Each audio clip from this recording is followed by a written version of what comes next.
Who the Wild Things Are with Ryan McGuire. You gotta listen to your body. Oh my God, maybe, I could get out there, I could do this. Let's take a ride, find your wild side, real stories, see with your own eyes. It's so beautiful. I'm gonna have the best time out here.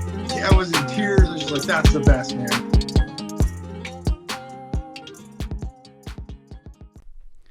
Welcome back to Who the Wild Things Are. My name is Ryan McGuire, and I'm here to bring you conversations with the most wild folks on the planet. If you're enjoying the podcast, please leave us a rating and review on your podcast platform of choice. And if you enjoyed the episode, share it with a friend. Appreciate you guys. Let's get it going. Hey guys, thanks for checking out this episode. Just want to give you a preview that there is some sensitive topics here. So if you are triggered by discussing suicide or mental health stuff, please keep that in mind. This is a beautiful, uplifting conversation. I think you will enjoy it, but just wanted to give you that before you get too deep into the episode. Let's get into the show. First of all, thank you for making your way out here. Dude, thank you. This is exciting to me because this is probably one of those podcasts where I legitimately don't know you. Right. We talked yesterday for the first time. Things worked out. You showed up here today. Right. And now we're sitting here filming a pod. So dude, thanks for making it happen. Absolutely, man. Seriously. I mean, this is something like even yesterday when I was talking to you. And for me, it's the connection, right? It's always had been the connection because when I needed the most, there were no one to share my story. Like, I had no one around me. So it was me and just me versus me always. Mm-hmm. And that's why these connections, I just build up like that because that's my strength. I realize it, that I can connect very quickly. Mm-hmm. And I have this gut feeling that what is right and what is wrong. And nowadays, I just use that. I used to not use it because we eventually get away from it because as a society tell us, like, don't do that. But really sticking to your theme of your podcast, and this is what I always tell people, that by default, our gut feeling brought us here, so. Yeah, I couldn't agree more. Yeah, I mean. And I think for you, I mean, just from what little I heard yesterday, you've been through some shit. Oh, You've had some ups and downs. You've had some things that have tested you, but you've kind of come out on the other side as a better version of yourself. Dude, I talk about this a lot, and I really believe in this statement. I don't know who said it, but I heard it once on the radio or in a song. I tell myself every day, to go to heaven, you gotta freaking go through hell. I don't believe who tells you what. What I mean by that is, if you have a dream, if you want to, whatever the dream is, right? The dream can be just, hey, I want to be the greatest dad. I want to be the greatest businessman. I want to be the greatest athlete. Mm-hmm. And I'm not saying something new, right? Like, we all talk about it, but just to keep reminding yourself that when shit gets hard. And I tell you, as an entrepreneur, every day is like you're juggling like freaking 100 different things. I'm pretty sure you're doing the same thing, right, with your farm and with your podcast. But one of the biggest thing that I really believe, like, you have to do it. You have to start doing that. Heaven is an ideation that we want to go. That's the dream, what we call it, right? Like, that's our dream life, right? And everything in my life, I break it down. Like, the other day I was doing some calculation on stuff, and I'm like forecasting. Even my forecasting for my business, even my life has different set. And I fell in love with this ultra running now over the last 2 years. So I use it as a running metaphor. So I put my Excel sheet, even in my forecast, slow run. Mm-hmm. What are we forecasting for next year, revenue wise? Medium run, fast run, a fucking dream run. So you're like applying your running models to the business. Same thing we do, right? 50 miles, 100 miles. You're not running all the time. Mm-hmm. You're hiking. You're power walking, basically. I mean, a lot of people think, oh, fuck, you're going to do 100 miles? I'm like, yeah, it's my first 100 miles. But remember, like, there's a lot of walking. 30 hours, you can do it. You have 30 hours to finish. I'm not there yet to compete at the highest level. You know what I mean? But do I want to? 100%, man. I mean, that's the next step. That's what they call it. You conquer one mountain and then you go for the next. For sure. And for last 2 years, it's always been that. I mean, I don't care. I just recently did a marathon. I was the last on my age group, 40 to 44. I don't give a shit, because I knew it, that I am here to finish my marathon, go through that pain cave, carve another stuff in my pain cave so that I can sit with it. Mm-hmm. So, and then how am I fueling my first 26 and a half mile for my 100 mile? Because that is my biggest event for this year. Mm-hmm. Every year I choose one. And I have to say, 2 years ago, my biggest events were half marathon. Dude, like sometimes we don't give ourselves credit because we are very self-critical, you know. Mm-hmm. We believe we try to get validation. We try to get like nowadays in this society of like Facebook, Instagram, we try to get like how many followers, how many this, how many that. It's good. That helps you. But at the end of the day, you're really looking for internal validation, which a lot of the times we actually do not do it. We criticize ourselves so much. It has a pros and cons. So there has to be a balance. You have to criticize yourself. You have to understand what's your weakness, what's your strength. For example, I analyze myself like pretty much every day how my day went. Like I don't do big way because I have ADHD. I cannot follow all that. I don't add stuff. But I have this mantra in my head every night. And actually my dad told me that. My dad was my best friend growing up in India. He was a teacher. That always make sure at night, look at yourself in the mirror. Straight into your eyes. And I was like fucking 8th grade. I'm like, what the fuck are you talking about, man? What? Just ask yourself this question. Did I do anything right? I mean, what are the wrongs I did? And how did I fail? How did I fail? What are the things I failed? That will push you to find your strength. So every day I take inventory of it. So intentional living, that's what it is. I know I'm a great entrepreneur, and I'll tell you why. I don't have $1 million company yet, but I know that's where we're going. The reason is, if a person, I look for people who can take risks, who is comfortable, uncomfortable. And I can tell you like, yep, that person has the capability. Whether they choose or not, that's on them. But if I see a kid, kids are I love next generation. I don't believe in this like next generation going in this, going in that. It's very easy to fucking comment, dude. What are you doing about it? Are you doing anything about it? Right. Don't kill their morale. Yeah.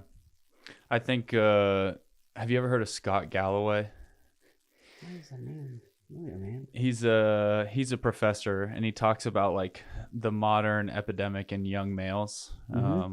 He essentially compares like all of the statistics that we have now in terms of marriage rates, suicide rates, chronic sickness, negative self-talk. Basically, young men are like the number one by far most affected group.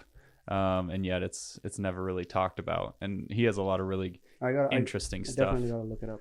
Yeah, I think he's a professor at New York University, but he's a really smart dude. I want to dive in a bit because right now we're kind of in modern Rish of like the seek and destroy and getting things done era. But let's back it up a little bit to the days before this. I want to set the scene of kind of you being a hardworking employee, work being life, life being work, and kind of that lack of situational awareness where you're beginning to really just live for the weekend. Because I think so many people can relate to that lifestyle. 100%. So walk me through that kind of timeline when you were in that spot and how things went from there. So let me take you back a little bit past that, because that's the only way you will understand my situation. So I grew up in India, right? In big family. And I was sexually abused as a kid. And I never told anyone. Mostly, I think because I loved my dad so much, I just didn't want him to go to jail. Because if I tell him, oh, that's it. He'd have killed all of them. You were scared that he was going to kill people. He would have killed all of them. He was old school. He was old school. Like he would have been like, what? I was his North Star. I was his star. Like he even wrote a bunch of things that are precious to me. A letter from a father to a son. Whole life, the way he struggled and taking care of a family, not eating, but just providing for family and just drinking water for days. That helped me grow. And I lost him at 23 when I needed him the most. So I didn't have that. And I remember asking me that question at the hospital when he passed away in November. Like, damn, now what? And as stupid as it may sound, something just stay with you. First thing I asked myself in my head, shit, how would I ask anyone if I encounter a very difficult English word? That's the first thing that came to my mind, because that's how I remember him as a kid. Hey, Dad, what is this word means, right? It's crazy. And so from there, you lose your dad at this critical age, and things kind of start to spiral out of control. And that's where I think overall, my dad passed away, and then he was a teacher, right? And my mother basically said, like, listen, your dad had a dream for you to be an engineer. And I was doing engineering back then. And I was literally on my third year. So in India, it's 4 year, right? For engineering. And in India, back in the day, there was a rule. Now they have changed, thankfully, that if you miss one semester, that doesn't matter. It can be the last year. You're going back to the freshman year. Whoa. And I didn't have the money. My dad just passed away. Both were retired. I'm like, shit, man. Came back. And this thing I always got from my dad, I'll fucking figure it out. I keep telling it, I'll fucking figure it out. I'll figure it out. So I joined like an online course, and then started working for call center. You guys, that was the new thing. All the outsource was happening to countries like India and China. So I worked for Dell. I would be the one who you guys would call, and I would be like, thank you for calling Dell Hardware Support. How may I help you? This is Steve. Steve. They gave me a name, Steve, because Americans cannot pronounce my name. So that's how my life started. I would do it like, my shift was like night from 8 p.m. to 9 a.m. And then I would go to college. Then I would come back and I would start prepping for coming to US. Like I would always look for how can I get somewhere where I want to go. So finally applied 10 universities, got in all of them pretty much, like chose one very Division II, very small university in Pittsburgh, Kansas, because I loved their program and they were cheap. My mom sold her house. Next thing you know, in 2006, 11 January, I'm here in this country, like shaking because I was like, oh, it's cold. It is cold. I'm in Kansas. It is cold. And $200 in 2 suitcases. That's all I had. And thankful, man. Thankful for so many strangers, like, Indian community, mostly starting off with, and I'll come to that. The other one is they just let me sleep on the couch, man. I mean, then I met friends, and I remember my first friend, Carrie, my first American friend, I call it, right? I'm like, oh. And she's like, let me show you American culture. I just loved the American culture, She was from a very small town. And I remember her family just really loved me. And, she's literally my sister. I still haven't, not that much in touch, but I'm still in touch with her. And fell in love with the country living. I fished. I'm like, I never did all this shit, man. What the hell? And I was complaining coming to Pittsburgh. I'm like, I'm coming from Calcutta. It's one of the 4 metro cities. 20 million population, man. All city living, like New York. And now you throw me in Kansas? Like, crap, dude. Like, that's it? This is my town? I tell you, I cried leaving that town after 4 years. I cried. Like, I'm like, dude. And since then, I always knew that country nature is my thing. That's where you find out who you are, right? Like, I was 25.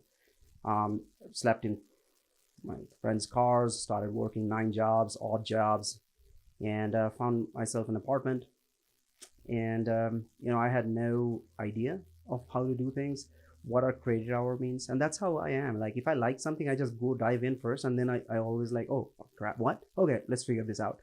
I didn't know what credit hour means, right? So I come in and You didn't know what means? Credit hours. Credit hours. Yeah, okay. like in college, university, they were like, oh, you need all these many credit hours to finish. So I didn't think too much about it. I'm like, sure. Oh, my advisor is like, Rish, the way you have it, it will take 5 semesters to finish your degree, bachelor's. And remember, I just like, hold on a minute, what? I only have money for 3. And I literally told my professor straight up, and I didn't know about this. Like here, it's a triggering word. I told him like, dude, like if this doesn't happen, only thing I have left is to kill myself because I cannot go home. My mom sold her house. So I had a meeting with the president of the university, and they said like never had been done in this university history. They gave me 29 credit hours for the first semester, and I'm like, well, I'll take it and I'll figure it out. And then I realized what 29 credit hours is plus working. But did it, man. 29 credit hours, 26 credit hours, 23 credit hours, done. I finished my bachelor's, and I still didn't have a job, and I had this much of education loan. I'm like, man, now what do I do? So there was a senior project we have to do in engineering.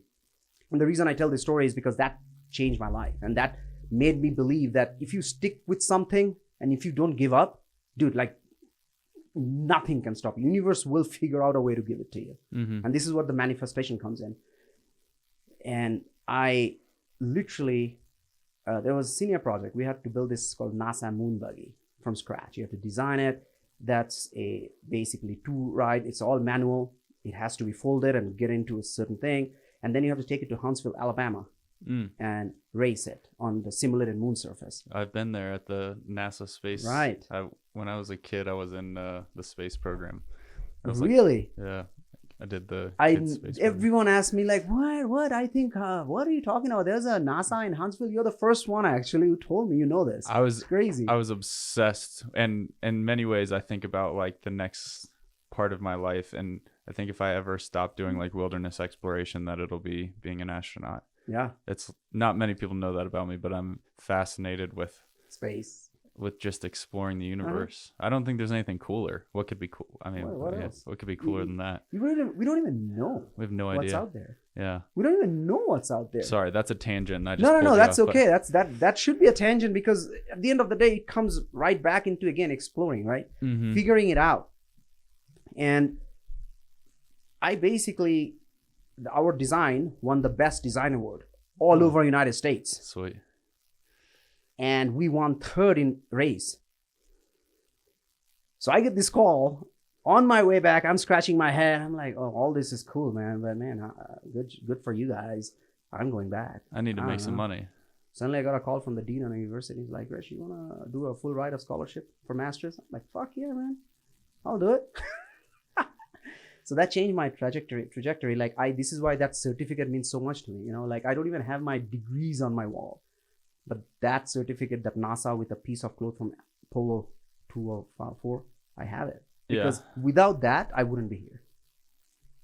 And sometimes that's what I tell people. Like, you don't need to think what you need to do about the outcome, but don't get too much caught up in the outcome. Yeah. Think what's the next step. That's all you need, right? That's what 100 mile is. 1 mile at a time. Right. That's what marathon is. You just do 1 foot, man. 1 foot. 1 foot. Let it be. It's okay. It's okay to be tired. Just take a break. Give yourself grace and moving on. But don't stop. That's where most of it. Like you give up, you're done. You didn't even see your full potential. And that incident, I tell you, Ryan, that incident literally stamped in my mind that if you just keep going for something, no matter what, it will happen. And this is why this is so important to know this. But then I graduated. I got a job, literally like nothing, $24,000 a year as an engineer, plant engineer. Learned a lot. But yeah, I mean, for me, it was more of survival at that point. I didn't have a green card. I was not a citizen, right? It was like trying to find a company that will help me stay, sponsor my visa, and yada, yada, yada. And man, you talk about living for the weekend. Dude, I look at that guy sometimes. That's all I used to do. I used to lift weights. Like I was buffed. Like all week, I will just go to YMCA and lift weights. Because I didn't have money. That's the only thing I could do. Right. And on weekend, I would just start cooking. I love barbecuing. I love grilling. And drink. Continue whatever I learned in college, in university. until, my first divorce. Then after really things changed for me once my son was born in 2017. Because until then, to be very honest, I was literally living just no intention. I'll figure it out.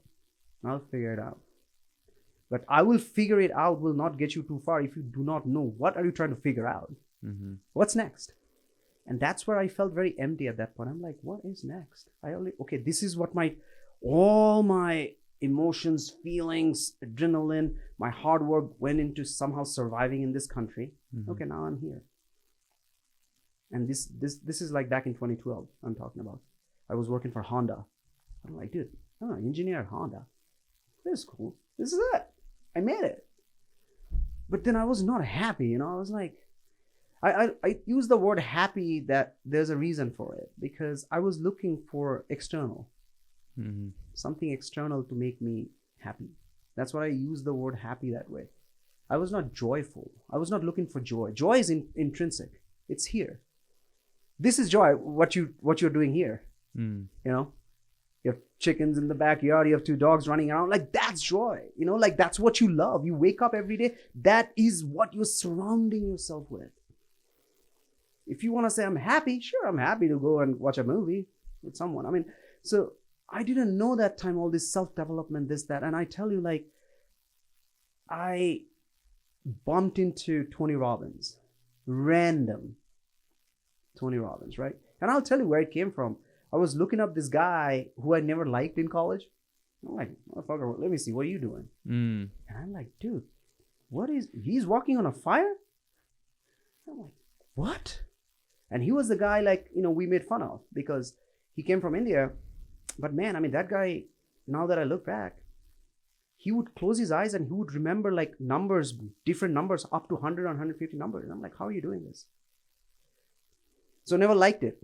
Right. Because when you are in that phase, this is what I call it. Like, when you are not aware of yourself, your potential, and you will find excuse to belittle others. For sure.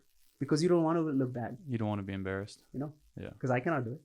So how can I make it feel bad? Like, dude, like, whatever, dude. What are you going to do with it? Yeah. It's not about what you're going to do with it. It's about what you're doing there is trickling down every aspect of your life. And dude, I saw this guy. I'm like, why? He's walking on fire.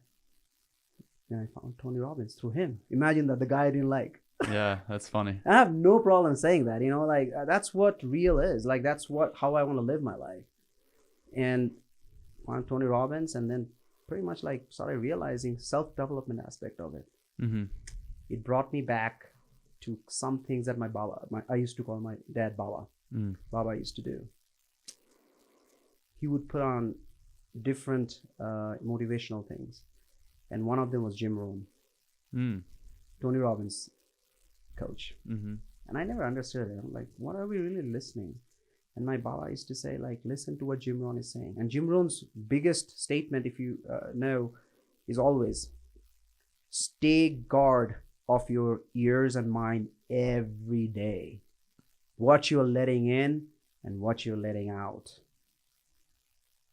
And that's one thing, dude, I do that like no one's business now. So for example, if you're telling me something I have zero interest in, I have zero equity in, that is going from here and there. Like, cool. And sometimes I'll even stop you, like, is it helping us right now? Yeah. What are you trying to get? No, I'm just trying to make a conversation. I'm like, me and you are here. I want to talk about you. Talk about me. Let's connect. I don't want to talk about someone who's not even here to begin with. Yeah. So that's where the biggest transition happened. Like I was so lost to understand like what self-development is and how am I feeling? Why am I feeling not satisfied? I have everything. I'm getting better money. I have a nice apartment. Man, then my son was born, and next thing you know, man, I got this job, 6-figure salary, amazing potential. I've been drinking like no one's business. And part of it also was a little bit of personal thing. Like, it started off as like a marital problem, argument. And then I drink. Then it switched to, we're going to go again. I might as well drink. So it took over instead of actually working on it, right? Then my son was born in 2017. And I realized, like, one day he called me Dada. Dude, I was fucking at least 2 pints down that day by now. I'm like, I just barely heard him. I'm like, I just missed my first Dada. That woke me up. That woke the fuck up. Like, I'm like, Rish, your son just called you Dada and you are fucking drunk. So, and then other things happen, like in marital problems. There was some infidelity involved. There was some other stuff involved that I don't want to go, I don't talk about it because it's not necessary, because for me, I'm trying to live my life and make sure my son has a legacy. So I basically lived the truth, man. I'm like, listen, it's not going to work. And moved out. I literally gave everything. My house, I'm like, don't worry about it. Don't worry about it. Don't worry about it. Because one thing I realized, like, I will make everything back. I have that belief. I did that once. I literally walked out with nothing. My 401k, everything. I just like most of it. I'm like, keep everything. Stayed in a rental apartment in 2020. And that's where the strength comes from. And looking back, sometimes I realize, I used to say like, man, I wish I knew this sooner. But now, I have this tattoo because of this. I believe in the statement, Amor Fati. Have you heard about it? No. Amor Fati means whatever happens for a higher reason. So I look back and I'm like, dude, I don't regret my life at all. These hardships, they made me. Yeah. And this is why I look for hard shit, man. This is where the juice is. This is where the magic is. Like, if you don't, you're going to lose your mental muscle. That's what I call it. You're going to lose that. And you're not going to get anything back. Yeah. You will be like comfortable. You'll be just moving on. And next thing you know, it's you're living for the weekend. Drink up. Monday again. I got to go to the job. Again. It's spiral. I think one thing that hit me deeply during our first conversation was just your openness. And just like, for example, this story you were telling me about, as you called it, your going away party, and how without fitness and training, none of that would have ended up. You wouldn't be sitting here. You wouldn't be in this spot now. You wouldn't be the entrepreneur you are now. And just how it made me realize how they exist for all of us, these little things, these little turning points. But a lot of us probably don't either reflect on them. And if we do and we know they exist, we probably don't share them with other people. And I just thought that was incredible, the way you were able to just like share something that's incredibly personable or personal to you. So absolutely, 100%. I'll tell you why. Because nowadays I share it with passion. It started off not as a passion. It started off as in that mud myself. I'm like, dude, like, who can I talk to? Trust me, I had friends. And they will say, man, it happens, dude. Let's go for a beer. I'm like, I'm fucking telling you, I'm fucking drinking 2 pints of alcohol every night and nothing is happening to me. And you're asking me to go and drink beer with you. Like, what's wrong with you? Right. And then, of course, man up culture. Dude, man up. Right? I talk to any elderly who is like, I used to think my support system, man up, Rish. This is how life is. I'm like, dude, I don't want to fucking raise my kid like that. I don't want I will be gone if I continue doing this, and my son would be next. And that's when I started really digging deep. Started reading Body Keeps Score. 7 generation of trauma. It gets passed away. And this rest of it, like, that's when changed. And I'm like, dude, like, everyone talks about how they reached the top. It's all the glory. I want to start a podcast. I want to bring stories where you're fucking going through the mud, man. Tell me you were baking the cake and you were failing baking a perfect cake. That's the thing I kept telling myself. Like, I want to share this story, but man, it was hard. It was hard. I was thinking about it for 2 years before I did it. In 2018, when all of this was happening, I was addicted. That's first time it came in my mind. But I didn't do it until 2020 because it's, again, imposter syndrome. Who are you? Who's that? Who's that? Now I know. The way I talk, the way I share my story, I mean, you know, like, you can consider like lots of bigger names, right? And that was the time I used to tell people that, yeah, absolutely, there are game changers, there are life changers like Oprah, Tony Robbins, this, that, 100%. But my way of connection is unique because it's Rish. Your way of connection is different because you're Ryan. That's what makes us connected to begin with. So why am I even afraid of being... What is this imposter syndrome? It's in our head. That's it. Yeah, it's tough though. It's tough to get rid of it. It is. It is tough to get rid of it because we are in the society of validation. We are grazing. We are praising every consequences. Man, good job for the win. Really? No, I never do that with my kids, man. They like it, they don't like it. I don't give a damn. I'm like, if they score at a soccer game, or if they did something like a Ninja Warrior, like Kids Ninja Warrior, jumped and all that, I'm like, dude, I love your hard work, man. I love the way you kind of focused on at that time. That's what you should be really, really giving strength to instead of the win. Huberman talks about a study 100%. that there's something like 3 times better results when you told the kids you appreciate their hard work and their willingness. And then versus a control group where you say, you're so smart, you're so talented. Those same kids take the next test. The kids that got told good hard way to work hard outscore the kids who are told they're talented or smart or anything like that. 100%, man. I talk about this leadership, conscious leadership, right? And if you haven't read the book, it's The Great CEO Within. It's an amazing book.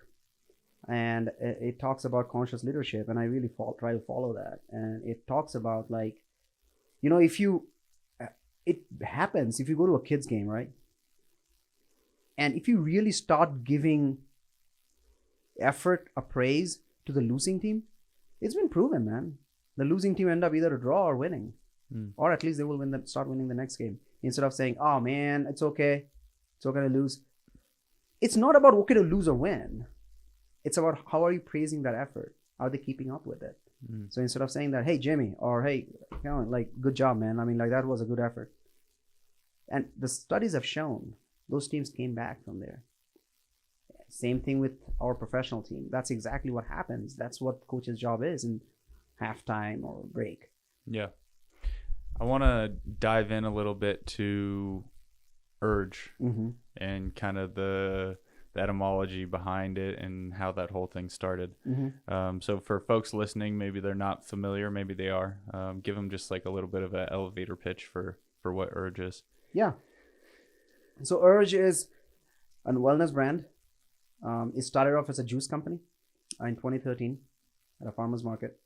And I bought the brand about like 2.5 years ago because I believed in it. I was his customer.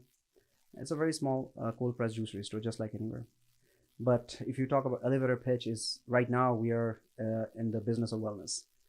People ask me, like, we are not here to compete with juice companies. That's not what it is. It's about not just selling you a juice, who is actually helping you through your wellness. And our drinks are functional. Like, it has like made with a purpose, the nutrition and what you need for. It's not just like bunch of juice things we put together. And no additives, no preservatives, no water. Every bottle is 16 ounce. And it has like, 3.5 to 5 pounds of produce and vegetables and fruits in it that you need. And some of them has nootropics in it, like lion's mane mushroom for your cognitive thing, cordyceps for your energy. So that's what we're trying to disrupt this industry, because as a entrepreneur, we should be absolutely, a business is only good as its profit. 100%. There's no doubt about it. But I think I talk about how much profit are you willing to make? I can make 800% profit at the cost of what? Mm. So being with my background, I am always like, I don't need that. I'm okay with 30% profit to keep myself going, to bring the business, as long as I keep doing the right thing, as long as the community together understands that this is the way, because gut health is mental health. End of story. Yeah. This has been proven. What you're putting in your body affects yours. And that's what we're trying to do, disrupt the industry, man. And that's why I came up with the brand name. It's like, I feel like everyone is an athlete. Everyone is an athlete. That's what I say, fuel your inner athlete. Yeah, the I'm not an athlete thing is kind of horse shit. And it's enabled by cars, you know, the fact that, because like even like maybe 50 years ago when a lot of people had cars, tons of people had cars, one car probably per household. Yeah. But there were still the other 4 members in the family that didn't have the car at the time, and they were either walking or biking. And so it was like, okay, even adults still have to be able to walk 5 miles, and they have to be the kids bike everywhere. And it's like everyone was an athlete. And now that it's all about, you know, motorized transit, people get to like separate themselves from having to be able to locomote. And it's like, that is so distant from where we've been the last, since humans, started existing. We are just animals that move over the earth. If you're a walker, you're an athlete. Like walking is a big part of ultra running, which is to a lot of people the biggest, most intense sport in the world. Yeah. So it's like, if your body demands that you walk, you should be treating it like you're an athlete. And funny story, I took some of my relatives, people come in all the time from out of town, and they want to do adventurous stuff when they come to Colorado. They want to rock climb, they want to climb mountains, they want to raft, and so I take them. And so my aunt and uncle came, and they're about 70 years old. They have been into hiking and, traveling the country, and kind of retired in that age, and they're both in great shape. And all of a sudden my mom said, "Why don't you guys come on a 14er with us?" And immediately I'm like, that is the worst idea I've ever heard. Like, they've never done one before. They're 70 years old. They're not from here. They're not used to the altitude, the elevation. And both my aunt and uncle climbed to the top of a 14,000 foot mountain on a whim. Just like, we're going to do it tomorrow? Okay, let's do it. This is it. Was it a struggle? Dude, that's the picture on my fridge. I'll show you when we're done. It was a struggle. Everyone was battling, and they made it all the way up. And one of the most interesting things about it is the only one who didn't really struggle was my aunt. Like, she was like kind of waiting on everybody, it seemed like. And I was like, what is it? What are you training for? Like, are you training? She's like, no, I just walk 5 miles every single day. And I'm like, that's all you do? She's like, yeah, I just walk 5 miles every single day. Dude, walking is so underrated, dude. It's so underrated. Seriously. I mean, people think like, you're walking. I love what you just said. Like, athlete, I'm going to Eric's house after this. 100%. These people are legend in CrossFit, right? CrossFit industry. The thing is, like, learn from them, but scale it out. This is what I like about CrossFit community too. That you are not trying to show off your ego. I mean, now you show off your ego, that's on you. I mean, that's, you never get to enjoy what CrossFit is, or any sort of functional movement is. But the thing is, it's not about that. Just go for a walk, dude. Like, what's your excuse not to walk? There are people who can't even fucking walk. They want to. I'll do one better. There are people who are dead, who just didn't even wake up today. So I talk about this death a lot. Like, I'd rather be doing this, die than just sit at home doing nothing. Yeah, memento mori, right? 100%. The remembrance of your own death and its inevitability. Yeah. So circling back, what you just actually asked about that day, that going away party that I told you yesterday. And so I was going through a very bad phase at that time. Like, I couldn't stop drinking, and didn't want to admit I need a counselor. It's just all growing up in that era. And it's nothing, I don't even blame our parents anymore. They didn't know better either. They suffered, they did the best they could. Our job is to make sure we do the best we could. And then just, A lot of fuck ups gonna get passed away. Trust me. I mean, there's nothing to worry about. We survive. They'll figure it out. The problem is nowadays there's no balance. We babying the next generation way too much and not letting them understand. Right? I can guarantee you, like, there are a handful of people who can even survive outdoors. We are just talking about it, right? The outdoor stuff. Like what now? What do I need to do? So long story short, like, I didn't have anyone to talk to, and of course, my ex-wife, she just left with my son to her parents, and we started counseling. It was not going well, and basically, then I'm like, you know what?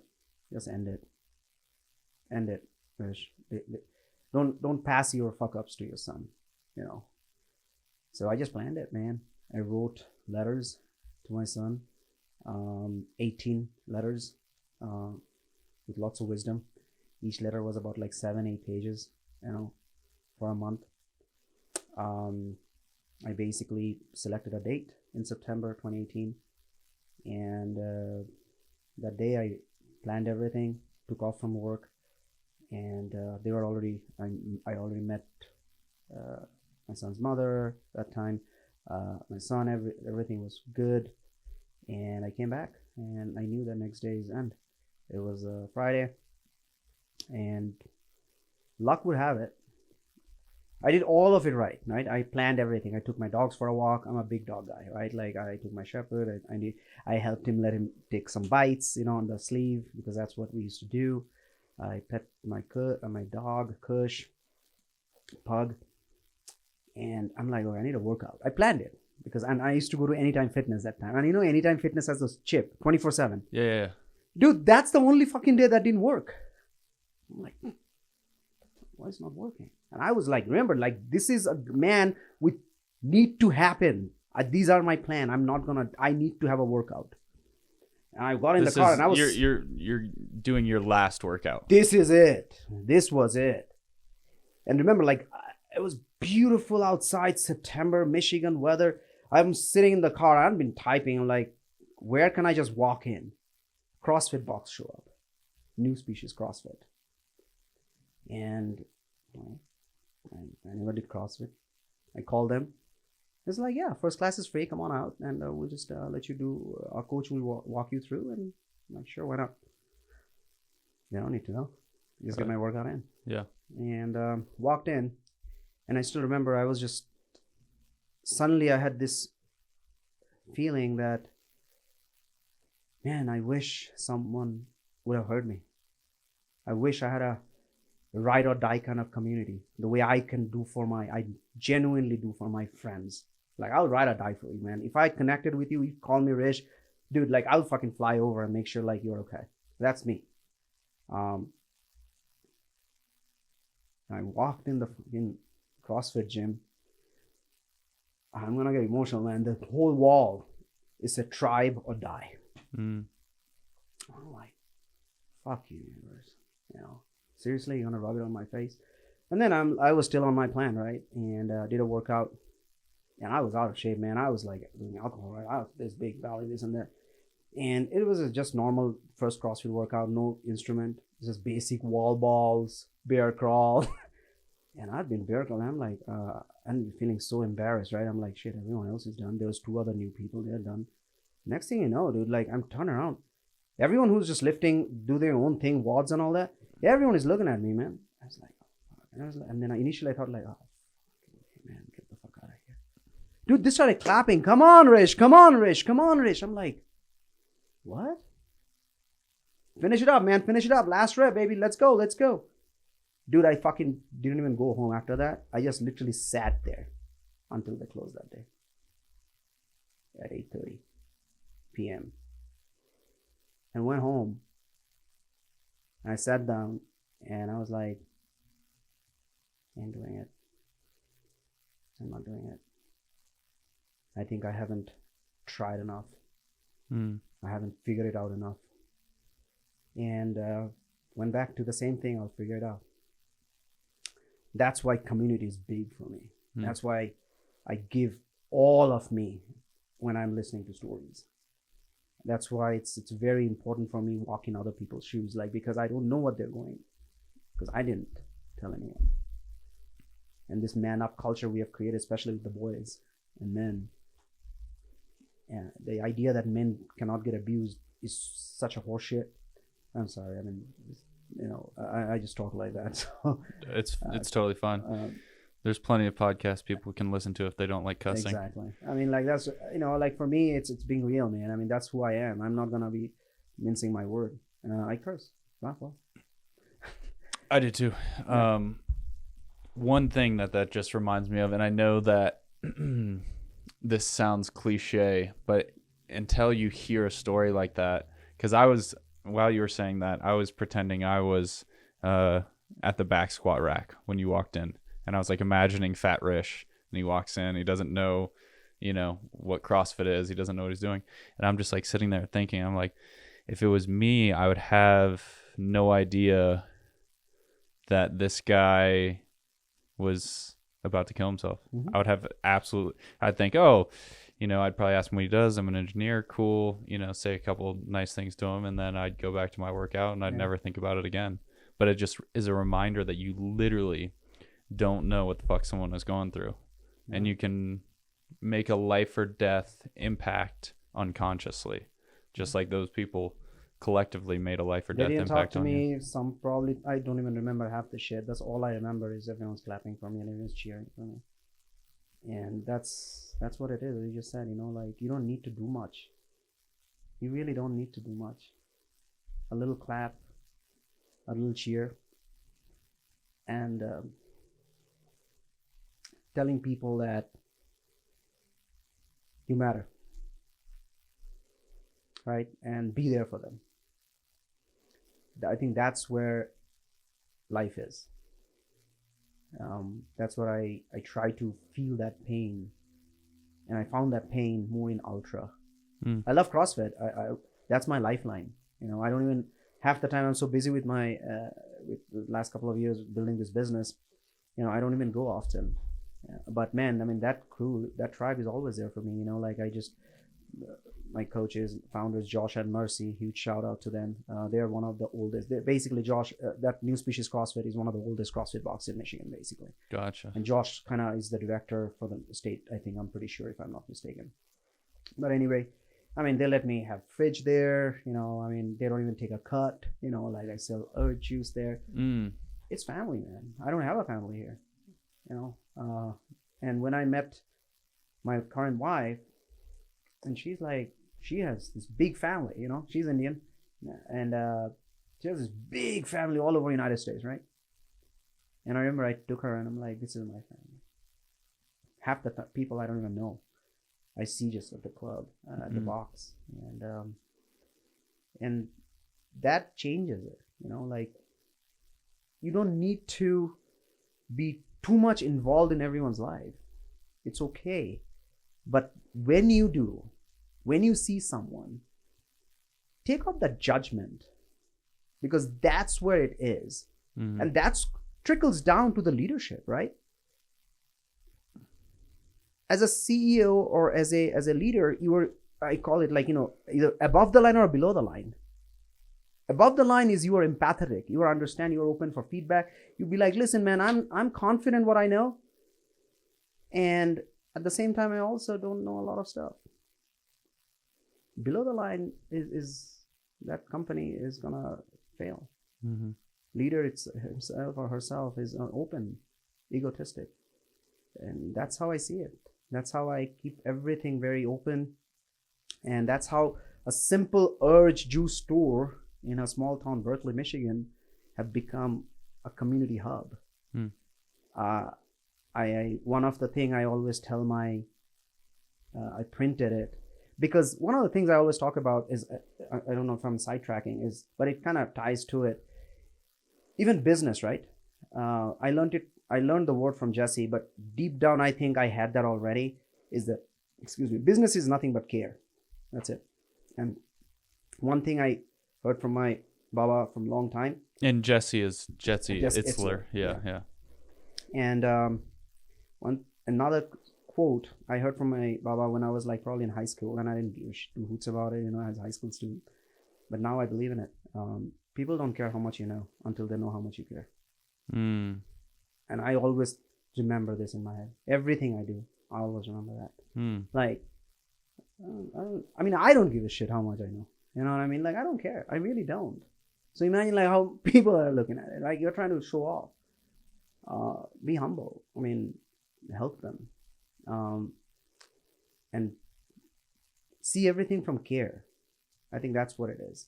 And we use that technique. And that earth juice, which was just a normal acai bowl and cold pressed juice store, have become, people come and just talk to me sometime like for hours, man. And they tell me like, Rish, dude, thank you so much. You know, didn't know. Some people going through divorce, some people going through, they want to quit alcohol, but their wife is not on board with it, you know, like that kind of stuff. Like, I have heard stories, and I all I do is that safe vessel without the judgment. There's and this is, I think, on that same line. There's a study I saw. I love the feeling of being a small town person where you go somewhere and you know the guy. I think people love it with bartenders. That's the best example. Like, you know the bartender when you go there. 100%. Or your favorite food spot, or if you're in the metro area, like, you know the bus driver. It doesn't matter what it is, but there are studies that show, and I should look up the PubMed study, but one of the number one indicators in happiness, I think it was for adult men and women, so it's people that are a little bit later in life, is if they are a regular somewhere. Because you go somewhere and you feel seen by a person who, in theory, you have no connection. You're not friends or family, but you're constantly seen by this person and you see each other, and it leads to an incredible amount of happiness that you almost can't explain. Why is it that the drinker loves it so much that the bartender knows his name? Yeah. Why is that ring so true? You're not getting anything out of the exchange, you know, but something about it feels so good to be seen there. Right? Like right now, I didn't even fucking know you, man, a day before, right? Eric introduced us through email, a couple of emails back and forth. Yesterday was the first time I talked to you, right? It's that connection we all crave. No matter how much we say like, oh, I have network, I have this, I have that.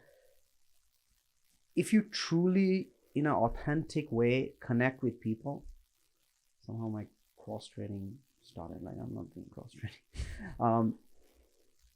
That's where you start building relationship. But if you come to a relationship with an agenda, that relationship is not a relationship anymore. That relationship becomes more transactional. You give, and when things become transactional, it becomes automatically very taking. Because you came in this thing to take in the first place. On the other hand, when you're approaching a relationship with grace, you're ready to give. Trust me, you will get like freaking 1,000 times back. And I tell this to everyone. Don't be afraid to give. Even if you have $5, give it. You're not going to get rich next day. Something miracle is not going to happen. What will happen is it will give you the momentum that you help someone. How many people can you help? You translate it back to small steps. Okay, to get there, what do I need to do? Small, consistent, actionable items. That's what we talk about. Manifestation. Manifestation is nothing but being you first, what you want to manifest, instead of waiting for someone to hand it to you. That's not how it works. I want to run 100 miles. This is my big dream. This is my big, I call it BHAG, right? Big, hairy, audacious goal for this year, right? This is not my word, though. I heard it from somewhere, BHAG. And Jesse Itzler call it misogi. Right? And that's my misogi. And I'm like, I still haven't trained much. I'm running around with it.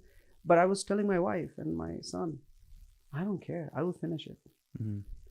I know, I believe in myself so much that I will die before I quit. What 100 are you going to do? Run Woodstock. And you told me that. It's in Michigan.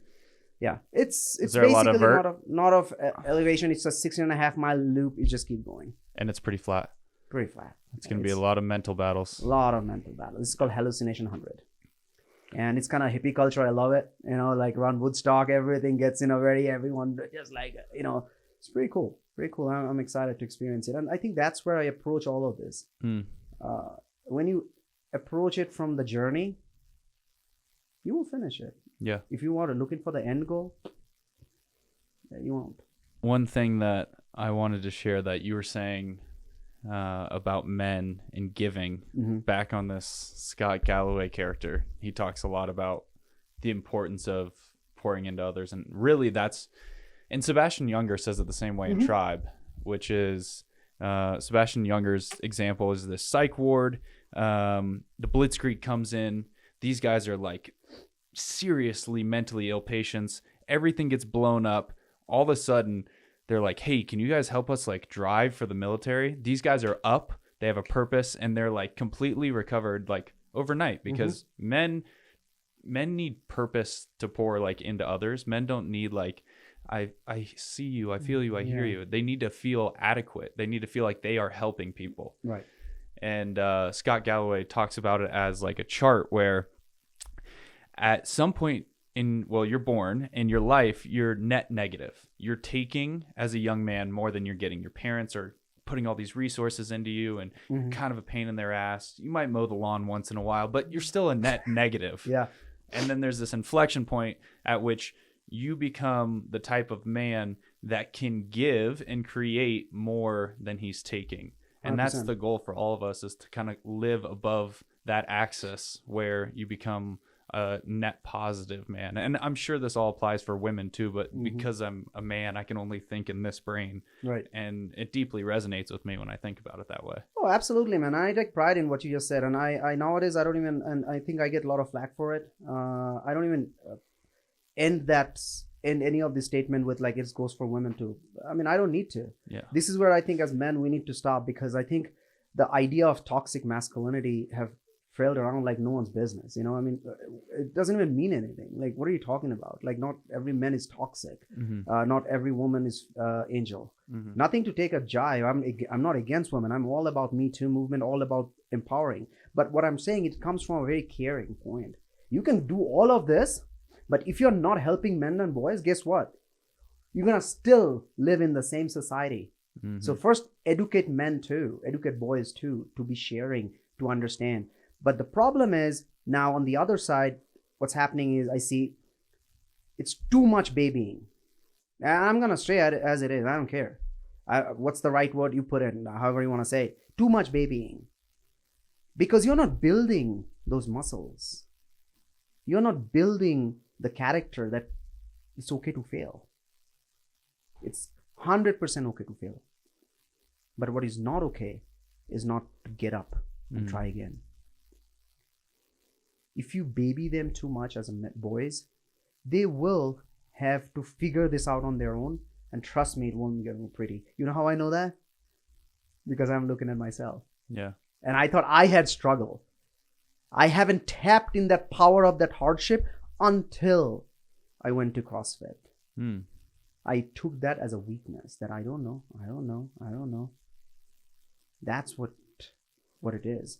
Men being vulnerable and expressive doesn't mean, oh, just do whatever.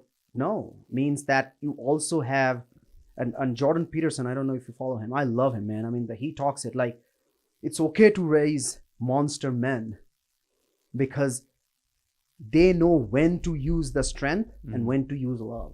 Yeah. Then be a good man, because good men will always be nice to you, but they will keep hurting, or they will actually backstab you.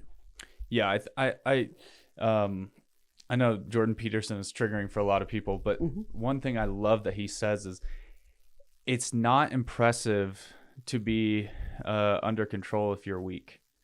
Like, essentially, you should be capable of great violence 100%. and be able to control it. Because if you're just weak and it's in control, it's self-regulating. There's nothing admirable about that. No. What is admirable is being able to tame the beast, having that capability of being an absolute monster. And I see this in women too. those mothers that have the mother instinct of, if you fuck with my kids, I will kill you. That comes nature, right? That comes by default. But then being able to draw it back Yeah. and be a loving person that can control it. It's not cool to just be like a sack of potatoes and not have anything that needs controlling. That's not impressive. So what are you leaving for your family? How are you going to lead the family? And I hate to say this, that's no matter how modern we get, let's accept the fact that as a society, there's a reason men and women exist, right? You believe in God, you believe in universe, you believe in science. I don't care what you believe in. There's a reason all of us are unique. There's a reason men are men and women are women. So don't try to mix all of it. And if you're just not doing that, what is your family learning? What kind of legacy are you leaving for your last name? And I tell you, man, I'm all about my last name, because people talk about it. I'm like, do you know Ferrari? It's a freaking last name. So you take all the brands, it's last name that basically are the top brands. The reason is they really cared about their legacy and it's trickled down. Same thing. If you are not doing anything, what do you think, how will your kid or will be like, oh, okay. And then I see a lot of these people going to, I hate to call them out, but in my head, I'm like, you're shouting at your kid for missing goal? Look at you. You're chewing on freaking McDonald's fries. Nothing against the fries, man. Eat it. Like, I eat too, on and off sometimes. But the thing is, it's not that. It's like, I see you. You can know a person seeing. Like, are you working out? Are you healthy? Are you mentally healthy? So to me, I see you physically, and I can have an overall idea where you are mentally, because I had been around enough people. Yeah. It's almost always a really good predictor of discipline. 100%. If you see somebody that's in good shape and you're like, okay, well, they must be either have no responsibilities or they get up early and stay late in order to keep a physique that is important to them. Right. And that's a good And mark of discipline. I'm not talking about like go build muscles, I mean, if you look at me, like I'm just a lean guy. It's about like whatever suits you. Make sure like you can do all the functional movements and do stuff even. That's how I approach workout nowadays. It's not about being buff. I'll be 43 on 15th of May. Right. And I don't approach that way. I approach it like at 60, and I keep joking with my sons. Dude, I should be able to beat you guys at 72. How about that? They're like, oh, you won't beat it. I'm like, challenge me. I don't have kids, but I'm going to work my kids in every sport. Like, I'm never going to let them win a single thing. I'm going to dominate hopefully until I kick the bucket. I have that mindset where I'm like, I'm not going to let my kids beat me at anything. No, I'm like, if as a father, I do not show you how to push and let you win. Now, there's a phase, right? Yeah. You have a teaching phase and you have a training phase. Teaching phase, I'm not going to always be hard on you. Yeah, teaching you're phase a is kid. something I'm teaching you. Yeah. You're learning ins and outs. But when I see that you are ready to push you to step 1 to step 2, I have to push. Absolutely. Then you go to step 2, I'm going to teach you again. Because you want them, when they're young, you want them to like it. You don't want to beat the brakes off them and then they hate everything. Right. It's like you want to find out where their interests are.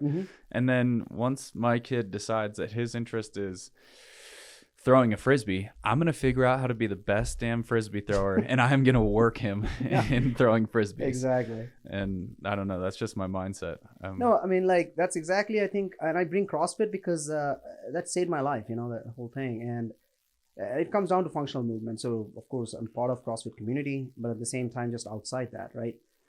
And I'm a CrossFit level 1 kids CrossFit coach. And we talk about a lot. The very first thing in CrossFit kids coaching seminar, they talk about end it when it's fun. Right.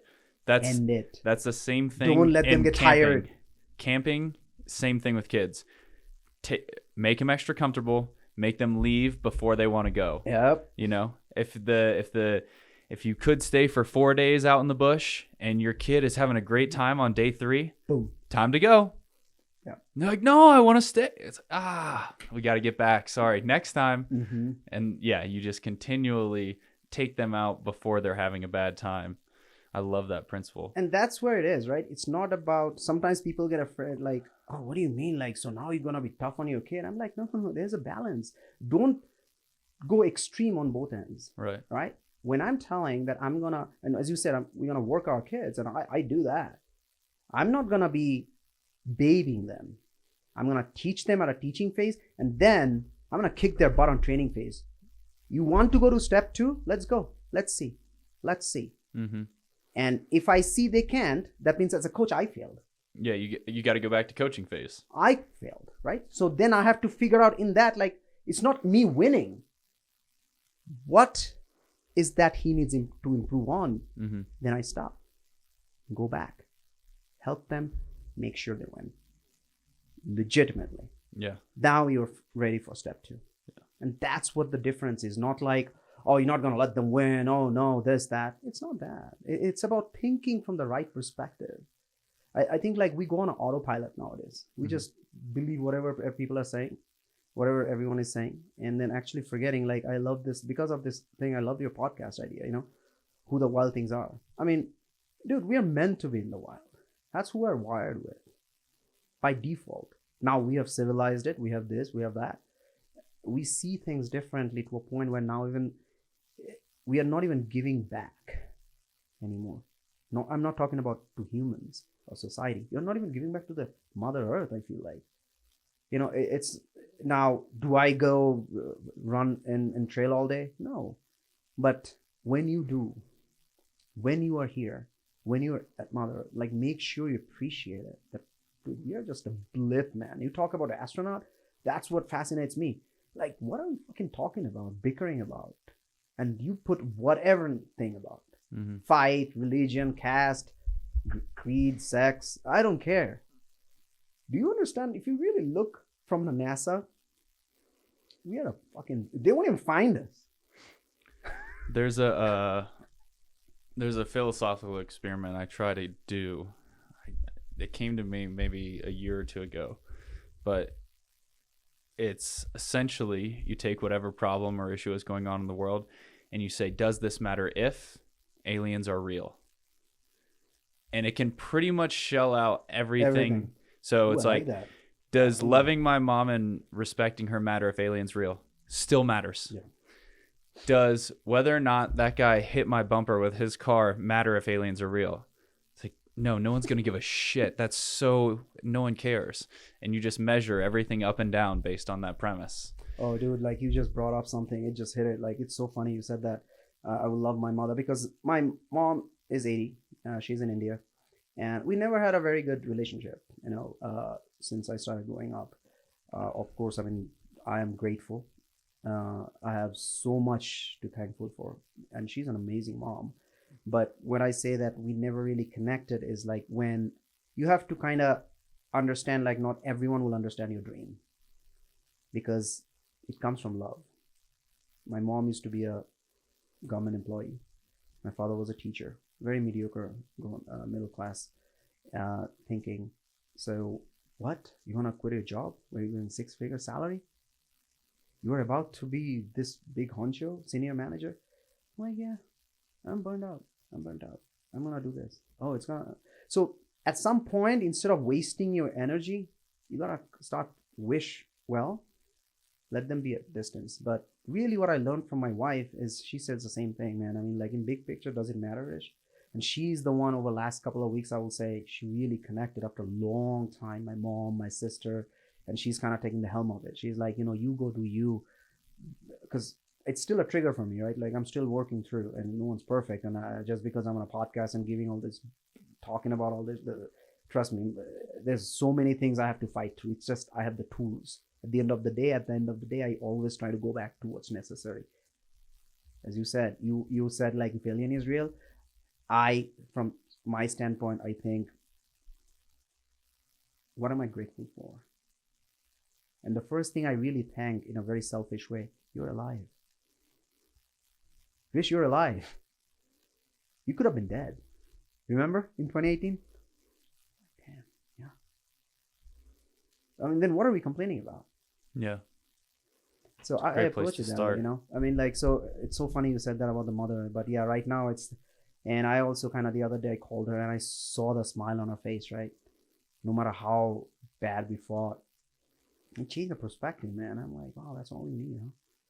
I'm like, Rish, and I told my wife, I'm like, thank you for putting things into perspective. I can go out and talk on podcasts or this, that, and I didn't realize that this is an area that I'm also killing myself. And really, how long is my mother? I don't know. So I might as well do the right thing, and that's a big change, And it's so funny you said that. Take care of the relationship with moms. Yeah, that's good advice for everyone. Oh, 100%. Rish, I think there's a lot to unpack here, and I think people are going to get a lot out of this. I think you're very generous with the way that you share your story, and I appreciate that. And I think we need more of that for the men in the modern world. So appreciate that. Thank you. Before we sign off, just tell people where they can find you, where they can find Urge, where they can find your new podcast, Dads and Deadlifts, all that kind of stuff. Yeah, so I'm about to embark on season 3 of Dads and Deadlifts. So that is in the works, but that's not going to work probably another 3-4 months, because we are really focused on right now making sure Urge becomes a household names. And I would suggest, go to urge.com, urgejuice.com, and, test our product. Take our product for a spin, man. I mean, this is as real as it gets. I talk about 5. This is in our creed. All the employees have to see this. It's literally stamped. And one of the creed is, don't try to sell, try to help. Mm-hmm. And for folks that are listening, it's URGE juice.com. Urge Juice, URGE juice.com. Okay. And you can order online. We are also on Amazon. But yeah, I mean, just, go ahead and support us, because that's where we are trying to do, make sure all the necessary good ingredients, without additives, without chemicals, without water, you are still getting the right product at an optimal price. We are about to reduce our price again, because our first pilot batch, we didn't make money. We actually had a loss, and that's okay. I knew it, because idea is to make people try our product. And I know for a ethical standpoint, once they try our product, you're not going to go back. You will dude, this is so good. So the next step was I had to negotiate with my other business entity that I'm working with at the end of their manufacturing, and they worked with me, and amazing, because this is what happens when you align yourself with the right business partners who have the same value as yours. So they gave me the discount for next batch. And so, for example, I'll tell you, our juices, when I launched pilot batch, we sold for $9.99 a bottle, 16 ounce. The next one, we are planning to sell about $8 a bottle, because I am passing the discount to the customer, because that's what we need to do. Yeah. If one business owner starts to show this care, everyone else will. And that's how it formed the community. So, but anyway, I mean, we have Instagram, Urge Juice. And of course, it's me, Rish_dad, Instagram, d.a.d. I'm trying to get more contents, getting back in it. And so, yeah. Awesome, man. Well, I appreciate you for sharing your story.